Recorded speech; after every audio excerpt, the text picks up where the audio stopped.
The live button just popped on in the corner here. So that's Monday at 2:30 Pacific time. And we're here for our employee wellness gathering. And as always, I'm here with my colleague, Jeremiah Sarkett. Hey, Jeremiah. Hello, team. And delighted that we have Angela Stanton as our illustrious guest today. And we are definitely going to get there. Welcome, Angela. Thank you for having me. Nice meeting both of you. Absolutely. And as always, we must kick it off first with our medical disclaimer. And we just want to let everyone know that this live stream, as all the live streams that we're doing on Monday afternoons here, is for educational empowerment and information only. This is not personal medical advice. If you're interested in working with Dr. Ovadia on an individual level or on a company level with our corporate wellness programs, our employee wellness programs, please reach out at team@ifixhearts.com, and we will be letting a way to reach out to Jeremiah specifically on our employee wellness programs as we go along. But second time, welcome so much, and thank you for taking your time out of your busy life, Angela, to share with us some of your wisdom. Well, thank you for inviting me. It's really great to find people like you working for a doctor, looking for alternate solutions. That's quite enlightening. We're excited about that path we're on. And for our viewers, and please, anyone, put your comments in the chat. We love to address what you're interested in. And I already see Henry. Let's go, Angela. So you have an admirer out there. Very good. Please, for our listeners who are not familiar with your amazing work, tell us a little bit about what you're doing, how you got there, and just paint us a bigger picture, please. Sure. Well, I am on this journey by birth. I happen to be a migrainer myself, so I had no way to wiggle my way out of this. And basically what I did is my migraines became so bad that I had to quit work. And I was teaching at university, but I couldn't teach lecture halls of hundreds of students. That was just, I just felt really bad about it. So I quit teaching and I quit doing research. And I decided to find out what the solution was for migraine. What could it be? I mean, after all, I'm not a medical doctor, but a scientist and in the field. So I figured, well, maybe I can do it. Maybe others don't have migraine also. I don't know. And so this is how I jumped into head first. This was by now almost 20 years ago. So we're talking about 18 years ago when all this happened. And I read every single published academic article, every single book, everything on migraine, but I didn't really find anything that was useful because most of the things discussed are medications. And from my experience, they just don't work. And even if they work, they don't make the migraine disappear. They may reduce the pain, but they don't actually stop the migraine per se. So I decided to get into other fields that were connected. So my educational field was very heavy in physics and mathematics and chemistry. And I said, okay, and also neuroscience. So let me look at all the academics in those areas that connect to the electrical working of the brain. And this is how I came upon understanding how the brain actually works, what it takes to get the brain work. And then I started to experiment to see what I could do.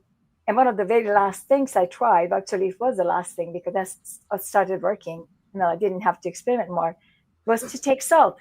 And so against everybody's advice of too much salt is going to cause high blood pressure, blah, blah, blah. I said, forget that. I had low blood pressure. It didn't matter. I said, let me just try salt. And I did. And it totally made my migraine disappear. And I kept repeating it. At this time, I just took it in the morning. And it kept on disappearing. Once I took a salt, migraine would disappear. It may not disappear completely, but it significantly was reduced or disappeared. And then at that time, we had a person in my house who was helping my mother, a nurse, who was also a migrainer. And so she also started taking the salt, and it worked for her too. So this is how it started. I said, okay, it's not just me, it's somebody else as well. So let's see if it helps other people as well. And so I opened the migraine group at that time to see if I can get some feedback from other people. That's what Facebook is for, right? Smart. And little did I know that it was going to be perceived as a threat to the entire industry. I mean, I went through nightmare. I was kicked off of Facebook to the point that I had to use my social security number, a driver's license to get back on. I mean, it was absolutely ridiculous, all the things that I had to go through. And I was kicked out of every possible migraine group because everybody said, oh, salt, come on, no, just medications. And so I said, okay, that's it. But I kept on pursuing. And so I worked on my book, wrote a first book, which was just my experience. And a lot of people followed that experience, and my group started to build. And so today it's almost 19,000 people. Wow. But of course, many of the people who heal, they leave the group. And so we have a lot of new members coming in. So the total number of people we've had is probably around 30,000 people. That's incredible, right? What a story. And well, bravo to you. Lots of bravery to push through when the odds are pushing against you. So well done on that. Um, there's so much to unpack there, but first, I think would be helpful for you to explain. And I've seen many comments. I'm not in your group, but just follow a big follower of yours on social media. The difference between a migraine and a headache. That helps us sort of understand a little bit more of the topic for those of us who are not so deeply in it. I wish more people ask me that question because really this is the biggest secret to stopping all the misdiagnosis that's out there. But a headache is just a headache that comes on, and maybe in a couple of hours it disappears, or it could be from anything just happening. But migraine is actually a genetic condition which need not even have a headache. So you can't describe migraine by a headache. Now, a large percent of migraines do come with a headache, but they come with all kinds of other symptoms as well, not just a simple headache. And so when you look at a migraine headache, the symptoms, for example, a person with a migraine headache is going to be nauseous, maybe vomiting, maybe falling over from vertigo or dizziness, may have half the side with the body go numb, completely numb, or maybe just an arm, or maybe the face is going to be droopy on one side, looking like a stroke, may not be able to talk at all. I saved a recording of a reporter who was making a presentation on some California thing. And in the middle, she started talking gibberish, absolute complete gibberish, and she had no idea. And they took her in thinking she had a stroke. Well, she had a migraine. And so there are huge differences, but the headache itself can be identified very easily. I tell my migraineurs before I know that they're migraineurs, when I asked them to answer some questions, I said, tell me what happens when you bend forward. Does your head get to hurt more or less, or stays the same? If they have migraine, it stays the same. Position doesn't affect the headache at all because it's not a vascular headache. It's a neurological condition where it's a channelopathy where the neurons don't work the right way with the electricity. So there's nothing to do with vascular conditions. But if the person bends forward and the headache intensifies, there could be a more significant headache of other kinds. Like it could be an intracranial hypertension, for example. So there could be more serious headaches. So there's really important to diagnose. The other very important part of migraine is always on one side of the head. It's never on two sides. And it's not in the eye. It's not behind the eye. It's one side. It feels like somebody put a hammer into your head and left it there for 2 to 3 days, basically. And it's a dull pain. It's not a strong pain. So on a scale of 0 to 10, a migraine headache would be 4 to 6. It doesn't go to 10. And it starts very slow. It starts maybe at the 2 or 3, and then over the day, it sort of kind of increases. It doesn't just come on as a headache. So there are a lot of differences. And some of the prodromes, for example, migraineurs tend to urinate a lot right before a migraine. And that's because they have an electrolyte imbalance. And so the body is trying to balance it, rebalance it to bring it back in. So it's going to make the migraineur waste a lot of water to retain more sodium. And so this is where my solution comes in. Just adding salt resolve the problem. Also, they start yawning quite a bit, which I now understand is part of the fight or flight, the threat pose. Because if you look at apes and other animals, they all will show their teeth and basically equivalent motion to yawn when they feel threatened. So it's a threat pose. Also, we just consider it a yawn.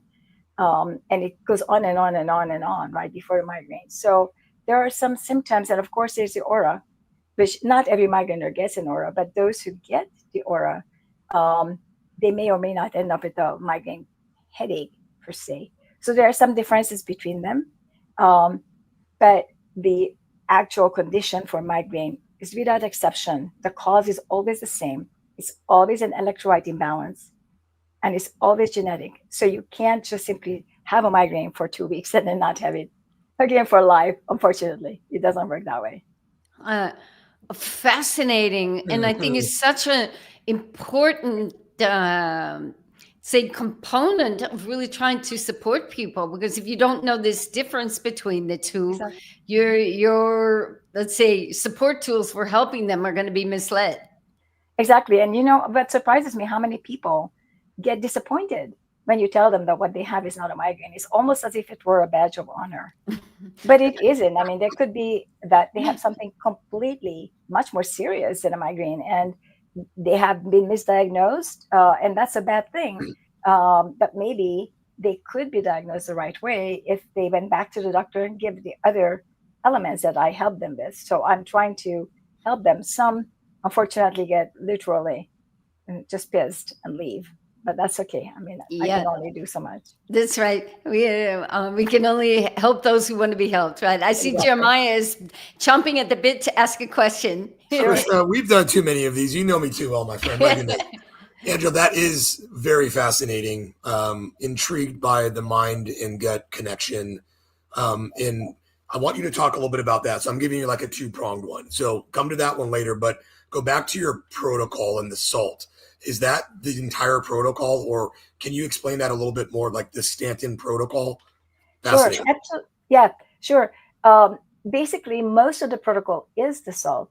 So we go around, we build up the protocol to meet our salt need and then some. But and the connection to this is that, as I explained, this is the brain. So because it's the brain, it isn't the nutrition that we put the salt into. So it's not our food, but we actually take it with water. So it has a quick access into the blood, becoming an electrolyte. And it's just salt and water. It's nothing else, because the moment we put anything else into the water, it changes the electrolyte properties of that water, and it's no longer the full force. And so it's just salt and water, no flavoring, no coloring, no other Very electrolyte. simple. Yeah. It's just pure simple. And I have salt capsules that I take because so many. I don't know if you know that salt is an emetic, and so it makes people vomit. Some of them, not everyone. And so, like, I can't take salt because I vomit right away. So I have to take it in a capsule. So, and that capsule is something that I created. I don't sell it, but I created it for me. And then a company that helped me get it is the one who's selling it. But so the salt is I would say, of all the things that I'm doing, is 95%. Fantastic. And just a little bit more on the salt. We're with our employee wellness programs, we talk very strongly about, that hydration is more than just drinking water. Right. And can we let go of this? You need to drink your body weight in water, or whatever thing is the latest craze on overwhelming amounts of water, but that includes salt and electrolytes. That said, there's still a lot of, let's say, fear that people have about increasing their salt. As you mentioned, most people think if I eat, because they've been told if I eat too much salt, I'm going to have hypertension, or I'm going to increase my blood pressure. What would be some tactics that you apply to individuals to not be afraid of I like to say, don't be afraid of the salt shaker, but in your case, you're having to even kind of have a strict protocol to adhere to better, reduction of migraines? Right. It's a very good question, because it is a very difficult problem to work with, because everybody had been brainwashed, and I'm no exception. I was brainwashed too. So I felt the same way. And so I go by how I came over the same resistance. And so there are a couple of factors here. The first factor is, if you look at the literature, and even for those people who have high blood pressure, if you reduce the salt, their blood pressure reduces by absolutely minimally. I mean, it's statistically insignificant most of the times. So you know that salt isn't directly linked. I mean, it may be linked through all kinds of factors, but that's definitely not the cause. And so we have since learned that the actual cause of hypertension is sugar, is inflammation of the coronary vascular system, and it's not salt. Now, if somebody comes to me and is on a high carbohydrate diet, a vegan or a plant-based, for example, who doesn't pay attention to what they're eating, so they're still eating the grains and the seed oils and all the other kind of things, I will recommend them not to take the salt, because then we can have a problem.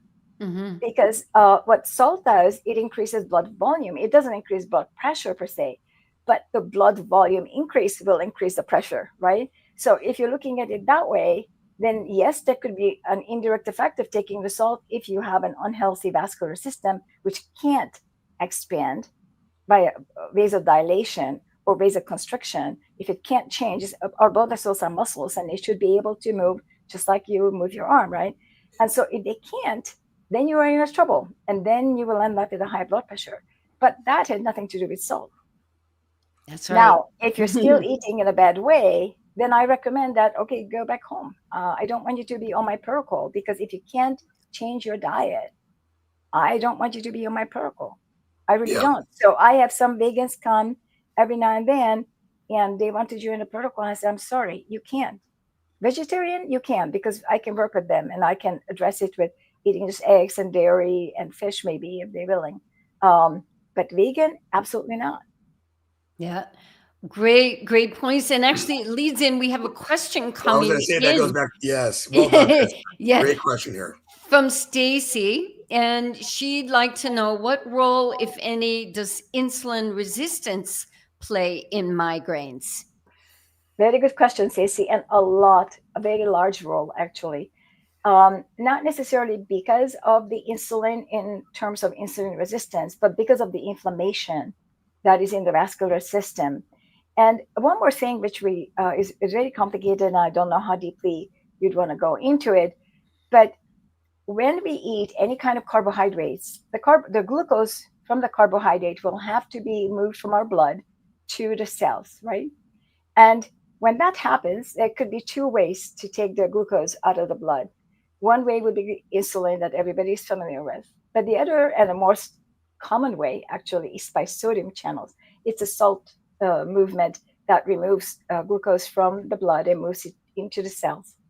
But every time that happens, every time a glucose molecule goes into a cell, because of its nature, which is, I don't want to be too chemistry, but in a glucose molecule, there are 6 carbon atoms and 6 water molecules. So when something that is full, you put 6 something into it, something will have to come out, right? It's just a replacement. And so when a glucose moves into the cells, you're going to have sodium and water move out of the cells. The sodium, because the sodium provides a transport to the glucose, and the water is going to come out because the glucose has the water as well. And so you're losing both sodium and water. And so now, when you have insulin resistance, this is even more prominent, because you have a lot less sensitivity for the cell to accept the glucose. And so there's going to be a lot more energy put forward putting that glucose molecule into that cell. So you will have a lot more of these water and sodium exchanges happening in order to get that one glucose molecule into that cell. And so it makes it a lot more difficult. And you're going to find that while a person with insulin resistance may eat the same amount of sugar, just saying an example, as a person who with normal health, but the response to that sugar is delayed and is different. And so the person with the insulin resistance may not even realize what he or she is doing, but is really causing a massive migraine, which is going to hit maybe an hour with an hour delay, and you won't even recognize what caused it. Whereas a person who has proper sensitive health is going to respond to that much quicker. Fascinating. So all worlds on the insulin spectrum, connect at some point, right? Right, totally. And do you start educating? Because part of our programs are on educational metabolic health, right? At a basic level. There are many people who have much more, they're more schooled on that conversation. But do you have a basic kind of conversation with your clients, patients, I'm not sure what you call them, on just metabolic health and what you can do to improve that? Oh, absolutely. In fact, one of my my Facebook groups are completely free for everyone, but I have some migraineurs who, of course, pay. So I have both clients as well as a migraine group. But in the migraine group, I have so much material uploaded for them. Some of it I write, and some of it just academic articles, and some of it videos that go into the group. And they have what Facebook calls guides, and within the guides, within a single guide, we may have 100 different videos and papers and articles. And so I had one of my migraineurs print out all the documents, just the documents. And he had a binder. Oh, goodness. that big, just from the documents that are uploaded. And I regularly update everything. Plus, I write all kinds of things. For example, the latest one that I just started to work on is the why questions. So I had to look up the title because I forgot. So the why questions would be, why do we have to take the salt, and why drinking the salt with water is different from eating it with food, and also all the insulin resistance, about cholesterol, about everything. So I do teach everybody, and these are all basically required reading. But of course, we're dealing with adults, so they can do what they wish. But ideally, everybody would read everything. That's how it works. That's wonderful. Awesome. Yeah, Angela, how would our audience find you in your group? What's the best way to go about doing that? They have to go to Facebook and just simply go to migraine sufferers. Under easy groups, peasy. It's migraine. Let me send it to you. Easy peasy. And we have various ways that people can get in touch with you. There's is that the Facebook group, or is that you on Twitter? It's a Facebook group named Migraine Sufferers. Yeah, they're only on Facebook. That's the only place where such group setting can. And then Angela's email, migraine.book. And talk to us a little bit about cluelessdoctors.com. What a fun name besides. Right. Well, Clueless Doctors was born after my mother died from a Clueless Doctor group. And so she ended up with serotonin syndrome. And then because they put her on a medication she shouldn't have been on. And then they diagnosed her with Alzheimer's disease. She didn't have Alzheimer's disease. And within 2 weeks, she was gone. It was just a real nightmare. So it was my anger page. And I decided to do all my research and find what doctors, not the person, but what are the things that they're learning that gets them to where they're getting. And so I started to evaluate academic articles and started to work on rewriting some of them. Like I would, for example, talk about the Mediterranean diet. And we all know what the Mediterranean diet is. Like everybody says, well, that's the diet of the Mediterranean. But no, that's actually what the Mediterranean diet was when I was a kid in the 1950s and 60s, not what they're eating now. And if I go back to that time, they ate a lot of meat. They ate no vegetables. I don't recall seeing, I'm from there, I don't recall seeing a single bowl of salad. I mean, it just didn't exist. And so I'm just writing about these things to sort of bring everything back to where it should be, to clarify. That's what it is. So it's an anger page. I'm into it, Angela. And Chris, thank you. We've given you a lot of information here, team. Take action. There was like 3 or 4 links that just came across. So grab those, get involved with Angela, and then also with us. Like, we have the opportunity to dig in more with you.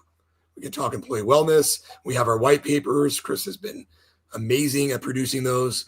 So now's the time to take action. Uh, Thank you for that, Jeremiah. And since you just mentioned employee wellness, that's a link to our white papers. We've got 6 out there right now on various topics. And how could let's say you're the boss of a company, or even you're head of human resources, anywhere along that run. We know migraines are very prevalent amongst individuals working different ways. What would be a couple tools that some employee you would, if you were advising these leaders, what could they be doing more of to support individuals who are dealing with migraines? Thank you for asking this question. I actually sort of kind of knew this was going to come up, and I went to my group and I asked them to tell me what you Nice. want me to ask, what you want me to tell. And so I had dozens of responses. And so I selected some of them that I think make sense and a corporation can apply. So the most important one is reduce odors. Because migraineurs have this hypersensory sensitivity, if they get either some odor or strong light or vibrating light or sound that is, constant, these are going to start a migraine for sure. And so try to reduce all the smells. So when you go in the restroom, don't have those air freshener thingies. Rather have a filtering system. The soaps, don't have those very fragrant soaps. Have the neutral ones. Then if there are some people who wear a lot of perfume, but there are organizations where perfume is restricted. So I don't know, depending on a corporation, of how much of this can be applied. Then they are recommended to, for example, allow much more breaks so that they can drink their salt and water, which is very important because many people, many of the employees, for example, I was looking at the store the other day, you go grocery shopping and the cashiers, they have to stand and do whatever they're doing and they can't just stop and to drink salt water, right? So that would be really difficult for a migrainer. So they would have to allow them to sip all the way through salt water whenever they need to. That is something that we all have to do. Remove all fluorescent lights. They all vibrate and we can sense it. Most people can't sense the vibration, but we can. And it just drives us nuts. It's just really hard for us. Let's see, there was also make sure that there are water fountains everywhere or bottled water or something so that they have access to water. And if, for example, they work in a place where the light is very bright and they have no choice, they should be allowed to wear sunglasses, or maybe even the employer can provide some light blocking glasses. If they're working against a window, one of the workers said, have it face the light so they can block it rather than the light coming from behind, which reflects and it's really bad. So there are all kinds of little tricks. There is a quiet room, and that is if they do have an active migraine, a quiet room. But with my protocol, that's not going to happen, so that's okay. So, Yeah. And then the most important, I think, of all the things here, in addition to the allowing of drinking of their salt and water, is to have some kind of a food option. Like many of the places in modern world, I used to work in Silicon Valley before I had to quit my work. Before my PhD, actually, I worked at Silicon Valley. And all these companies had, basically, they call them campus. So they had lunches and everything provided. And that was a fantastic idea because you could pick just meat if you wanted to eat that. But most companies who you work for today, as far as I can tell, you don't have these options because they all tend to be more vegetarian. And so at least allow them to have a refrigerator to put it like a little kitchen with maybe a heater and a refrigerator. So that because migraineurs tend to take they usually eat carnivore. So they take their carnivore foods with them and they can just warm it up. That's perfectly suitable. So just some more human kind of approaches that seem to be very important. Those are great, and I hope everyone's listening and taking notes. Those are great practical tools. I think we all need to invest in a carnivore or a refrigerator because we are working on those also, trying to help our companies find other options. There's one question that was on very specific personal advice. I'm going to ask Chris to put Angela's information up. I see Zulu. Charlie, you had a specific question about multiple migraines in a day. I think that would be a question to directly address, to send to Angela here. And she grabbed Zulu. Angela just hit a bunch of those there, and then that protocol before. I think you got that one. Yeah. Yeah. Absolutely. And we're getting close to our time here. Any closing thoughts, Angela, you would want to share with us in terms of what we could help do from the employee wellness side to keep promoting the education on this piece? Well, I think that you guys are doing a very good job at it just by simply highlighting that it exists and to ask what it is, which is way more than most other people ask. So I think you're right up there. And I think that in a corporate setting, it is difficult because it is a health condition that is not properly diagnosed. It's not properly identified. And so the misdiagnosis is so rampant that most people are completely misunderstood.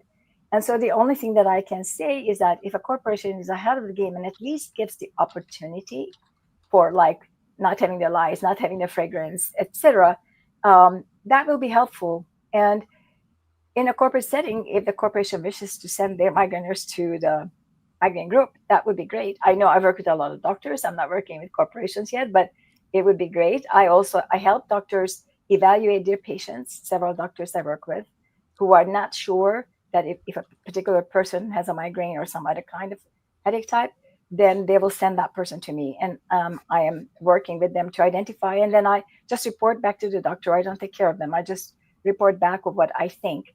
And then they take it from there. And I think that this kind of cooperation could work very well in a corporate setting. And if a corporation would like to have, for example, a presentation from me, that would be great. Because if there's a very large company, about 20% of the people are expected to be migraineurs. We're talking about a lot of people. That's a lot of productivity. It's a lot of productivity, and it's a lot of medications that need not be taken. Yeah. So, yeah.